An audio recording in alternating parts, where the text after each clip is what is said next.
Hello, welcome back to Coach's Corner. Today we're going to be looking at a series between the Boston Knight Riders and the Rochester Whiteout. This was Boston's season opener and Rochester Whiteout's second series. We're going to look at a few ways that the Boston offense attacked the Rochester defense's sets. They threw a couple different sets at them, and hopefully we'll be able to look at some of the things that the Boston offense did right against these defenses. And also a few of the things that Rochester could have improved upon the way they played those defenses. So coming into the series, Rochester played a series, as we mentioned, against Washington. And in that series, they were showing a lot of a 2-2 zone set. It's, I think, what Boston had prepped for them to come out for in this series, and it isn't what we ended up seeing. So let's talk a little bit about a 2-2 zone defense. So in a 2-2 zone, just the real basics, you usually have two players at the hoops guarding there. Two players playing man or playing a floating zone kind of at the top of the zone. If they're in man, they'll be covering kind of the two biggest threats, usually the ball carrier and one of the off-ball players. If they're in zone, they'll kind of be floating around the top and picking up the threats as they come into that area. So why are you playing a 2-2 zone? So a few things. First of all, it's discouraging mid-range shooting. That's extra important in the new MLQ rules. With the more spread out hoops, even more of the longer reaching keepers have trouble defending all three hoops. You've got two players guarding two hoops. It's going to be a lot harder to shoot. Another benefit, they can collapse on strong drivers. So if you're in man and your defenders are scattered to the wind and someone gets in the lane, you've only got the point defender that was covering them. And if the keeper's stepping up, it's going to allow a shot. In a zone, you could have the other player playing man come over for help defense. You can have one of the two keepers step up while still having a keeper. There's plenty of opportunities to collapse. It also allows your beaters to play more conservatively. Again, we're taking away those mid-range shots. If there's too much of a threat of a mid-range shot, your beaters can't sit too deep under the hoops or it's just going to be a shooting gallery. Here, the added ability of having two keepers kind of takes this away. And finally, it forces passes further from the hoops. Those two defenders are really going to be, that are at the hoops, are really going to have a larger radius of where they can get to a pass than a single defender would. What this means is that it's not as easy to just kind of get someone to make a cut to the outside of one of the two far hoops for a quick pass release goal. Those can be covered a lot more easily. So how are we going to go about hacking a 2-2 zone? So a 2-2 zone is very good at controlling the zones between the two hoops, the three hoops, sorry. So from the outside hoop to the outside hoop.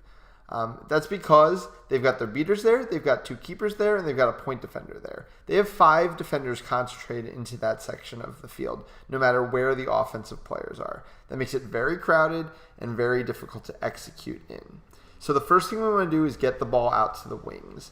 If you think about the space that's being defended, if you're standing at the top of the zone and looking right at the hoops, they're defending everything from hoop to hoop. If you're standing on the wing and looking at the side of the hoops, they're basically only defending that area. The two keepers are almost defending the same area in terms of your horizontal variety. You can make a pass all the way back up to the top. You can make a pass behind, and all those areas are open. So play the ball to the wings. Then you want to spread out your uncovered off-ball options. Obviously, two people can't be covered by default here. Again, attack horizontally, not vertically.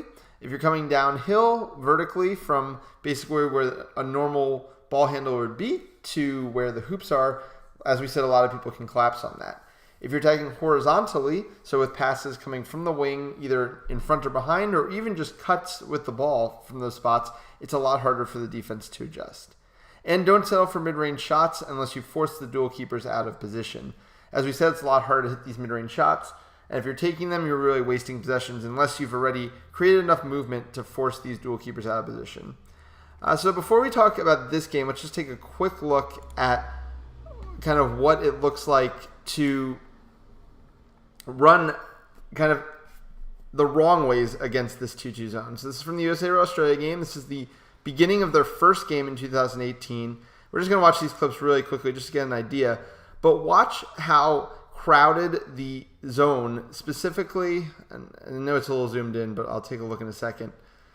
Specifically between the hoops is, and how hard that makes it for even the best players like Augustine Monroe and Simone Arenz here to go vertically towards the hoops. Even as the beaters are winning, you can see there's just so much crowding. You've got a quaffle player here, keeper here, quaffle player here, and they're all ready to collapse on the first person who decides to drive, which means that even as the beaters are kind of have this chaos, it doesn't matter. I think we're going to see the drive attempt pretty soon. Of course, this is with infinite resets, so no reason for the U.S. to really push it here, but even as the bludgers are on the ground, Monroe can't go into the zone because there's so many quaffle players. Obviously, this Australian defense is also very, very talented at what they do.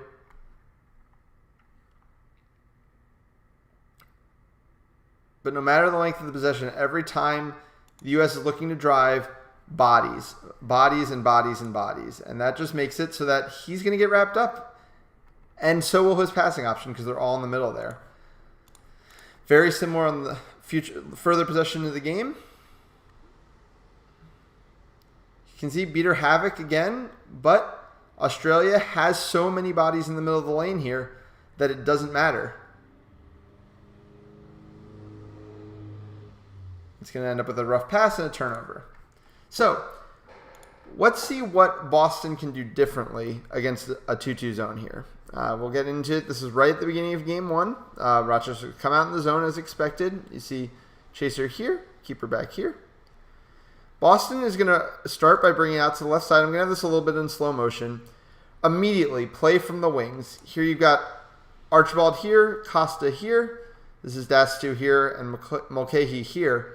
But they're on the wings, and look how that's already crowding in this defense. There's already all of the space up here, and not space back here because Ellie Isaac is covering Grace S2.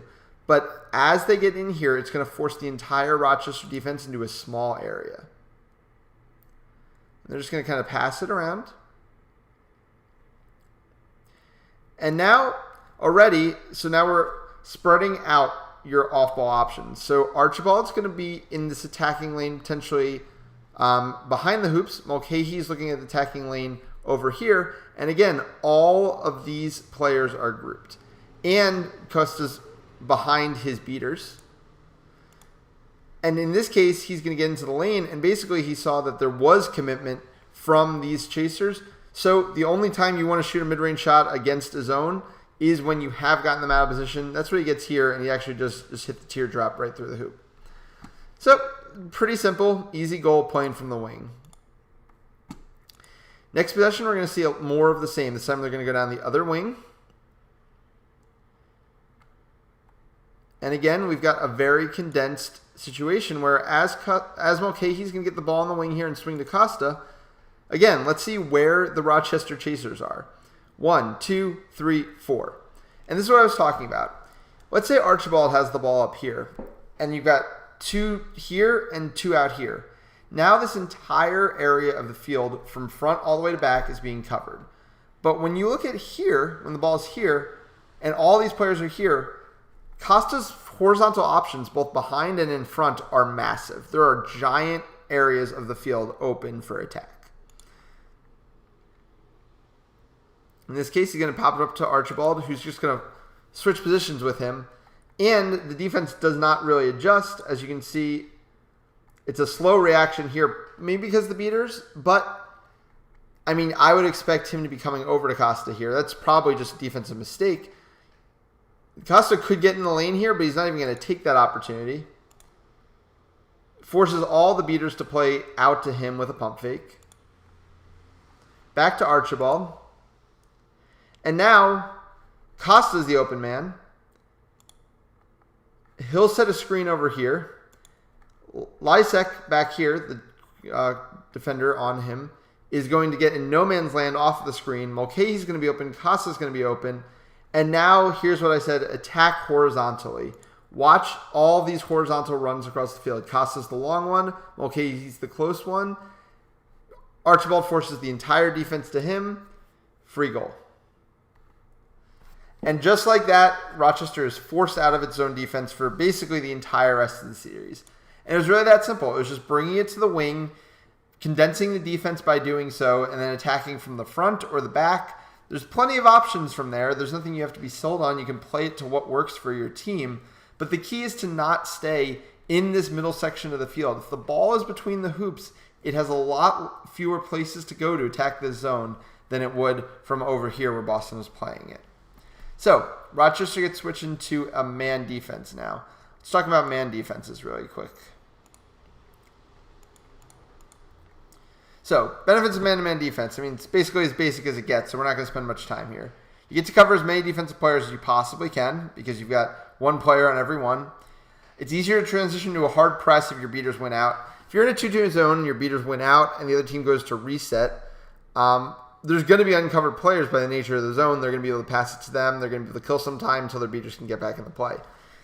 If you're in a man, you can cover basically every player. If your keeper can even find the extra unmarked player, even better. Now you've got everyone covered. Way easier to create that press and potentially get the turnover. And it gets the most value out of your athleticism. If you have an athleticism advantage, you're more physical, you're faster. You want that to be showing all the time. When you have more players sitting in a zone, they're going to get to use their athleticism less. And if they get to use their athleticism less, you're kind of getting in the way of your own benefits. So those are the benefits of man-to-man. Attacking man-to-man. Key to attacking man-to-man, using screens and handoffs to free up covered players. You can do them on ball, you can do them off balls, just like we were seeing an off-ball screen from Boston on that last play. You want to create numbers advantages like you get naturally in this against the zone because that's going to free you up for the easy passes. Second thing, taking mid-range shots when they're available. This is, again, especially important in MLQ rules. If you're letting this team condense their beaters back because you can't take those shots, even though they're wide open because one keeper can't defend 3 hoops in MLQ, you're just wasting your opportunities. You have to keep a defense fair, especially if they're in a man, by hitting those mid-range shots. And finally, especially in these MLQ rules, drive and dish should be bread and butter. It's really the most basic play to attack a zone. You get into the lane. We've talked about two and tackling being so strong at stopping drives for goals, so that's not the option it used to be. But you still have one unmarked player in a man-to-man defense. So get in the lane, force a commitment from the keeper, and dish it to the unmarked player. That's your go-to play against a man-to-man zone. So let's bring it back and let's see some of the ways that Boston chose to attack man-to-man. So the first one, we'll start, this is in game 2. And what's important to note here is that right at the beginning of this play, Brian Mulcahy right over here is beat out of the play. Boston now only has 3 chasers, which means that everybody should be able to be man-marked. So let's see how they get around this fact. So Costa's got the ball up front, dishes it over to Archibald. Right now they're just seeing off a beater press and doing a good job of it. Kramer's able to maintain control, and now Rochester's beaters are ready to be set in the defense. But let's go back really quickly because we missed what happened in the Quaffle game. I'm going to slow it down even a little bit more. The ball goes out to Destu, and this Boston team, first line, loves to work it out to Destu because she's unmarked and it forces adjustments by the defense. In this case, there wasn't an adjustment forced because she was marked because Mulcahy, as we said, was beat out of the play. Here you see Mitch Brown stepping up, Ellie Lysak in the area as well. Looks like she might have been on Archibald. Now, this is not what you want to be necessarily doing against a man-to-man, really keeping all your players clumped. It allows for more help defense, but we're going to see how Boston shifts out of this in a second. So Costa's going to come around. He's going to get a handoff from Destu. And here we see the first mistake made by Rochester. It's right here. Mitch Brown overcommits. He was never going to get much value out of this tackle that he was attempting. Let's bring it back to that.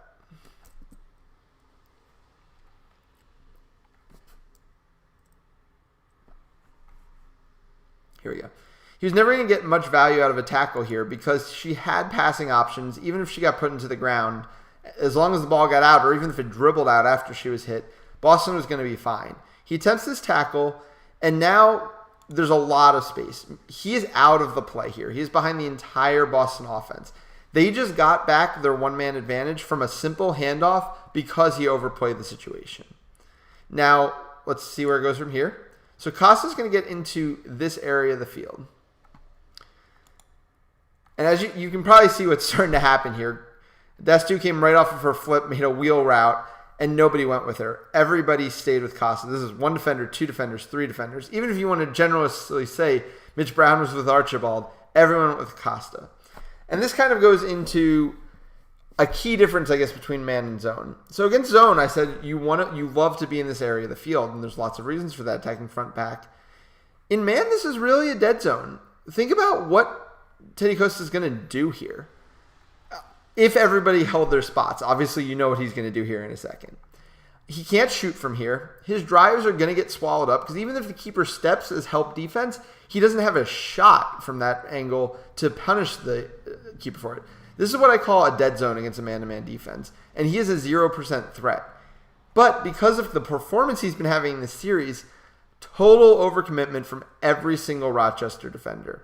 So suddenly, what was 3-on-3 plus keeper became 3-on-1 and 2 open players, specifically Das 2. And this is just the simple movement that you should be seeing at the top of every play running MLQ. There's still not enough screens. There's still not enough handoffs. It's not easy to drive anymore against two-hand tackling. And you can see that Boston never gave Rochester a chance to execute a tackle in that play. And Rochester's a pretty good tackling team, but they just put themselves in spots where that wasn't a factor. They were using side-to-side movement to get freedom. Now we'll see another angle that Boston looks to use to attack man defense. And it's going to come largely out of their beater play, especially with bludger control. And it's something I've largely seen from Boston, not necessarily seen from that many other teams. So here we've got the ball on the offensive end. This is game 3, so Boston is attacking to these hoops. Ball's with Des 2 right here. And you can see the Boston beaters already setting up this play by coming down completely separately. Now what we see a lot is that beaters with bludger control want to come down together. They want to force a no bludger situation. But the problem with that is sometimes it's not actually doing enough to create a goal anymore because, again, of the two-arm tackling, the fact that no bludger situations aren't automatic goals anymore. So Boston's going to take another step here. First thing they do is put the ball in Des 2's hands. We talked about this on the last possession. Boston likes to make the other team adjust to the fact that a player that they want to be not marking has the ball on the wing. So what adjustments happened here? Because obviously there's no chaser covering her still. The key adjustment here is that Pat Callanan is forced into this spot. If he's not here, Das 2 can walk in and shoot. Because he's here, there is space on the other side, and this is what Boston is going to look to attack.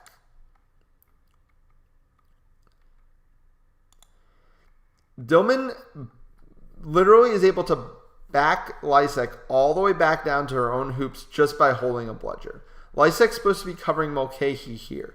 Now, without a screen, without anything, Boston has created a man advantage. And again, as Das 2 comes further down here, Callanan again is forced to be even more proactive in holding his ground to prevent her from just hitting the lane and taking a shot. Now there's a beater out of position, a chaser out of position, and neither Boston beater has even had to throw a ball yet.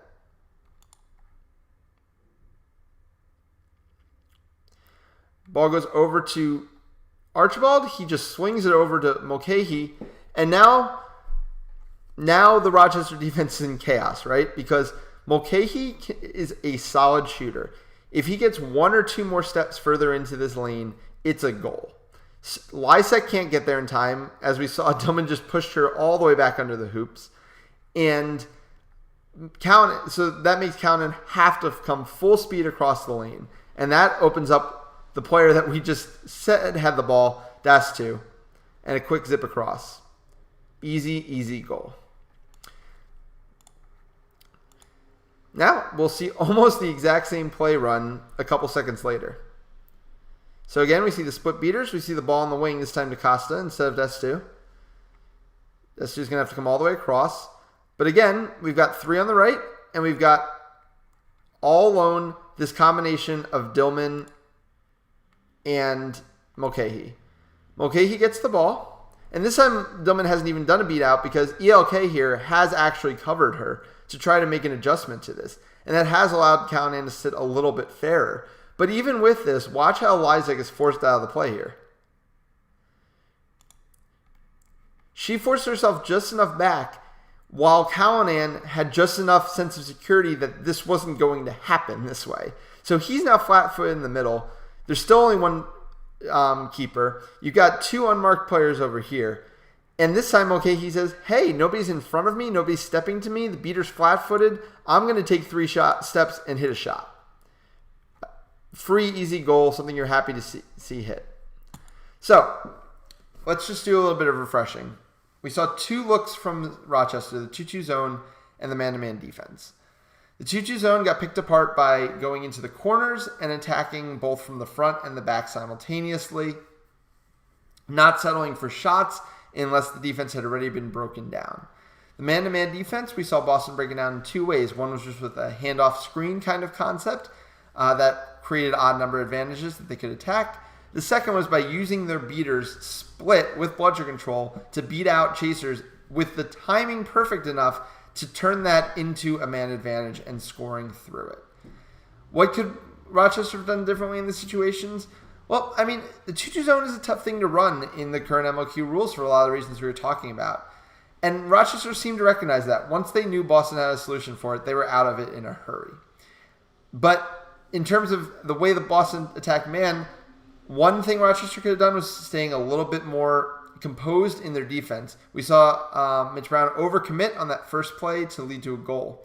The other thing they could do is be more aggressive with their beating. As we saw, Callahan was content to sit under the hoops against bludger control and let those Boston beaters, without throwing a bludger, create havoc in his defense and the way it was set up.